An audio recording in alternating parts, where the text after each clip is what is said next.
I want to pivot now, and I want to talk about a method of gerrymandering that we often don't talk about, or at least I don't hear anyone talking about it. And it is a diabolical and evil plan. It is called prison gerrymandering. And this, I would say, is almost exclusively a Republican tactic. So this is a throwback to the slavery era. So slaves actually counted towards the population of the South. But those same slaves could not advocate for themselves or their families. They did not have a voice. They couldn't vote.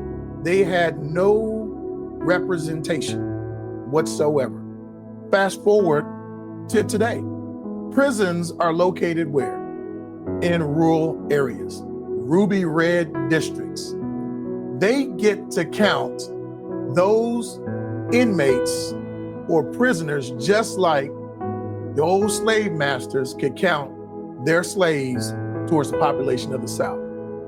Now I ask you, what's any different about that than it was back in the slavery era?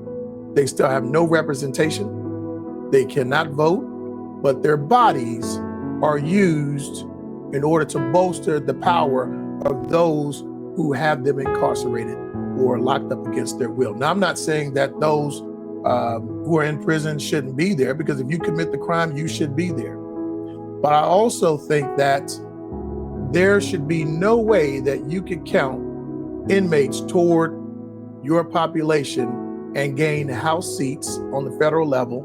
Oh yeah, hey, on the local level, that also counts towards their commissioners, city commission seats. I mean, you're talking about resources, you're talking about decisions made at the local level.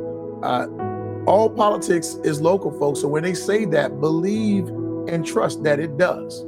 There are at least 5 counties right now that are responsible for 5 seats right now in the state of Texas. It's just plain as day. Now, I'm only looking at Texas because I'm most familiar with the local politics here in Texas. You could probably say the same for other counties. Here's the other part. Most of these inmates that are in prison in these rural counties, they probably come from blue districts. So not only have those votes been lost during a current election, but also for elections in the future, because we know that in a lot of states, once you're a convicted felon, you lose your right to vote.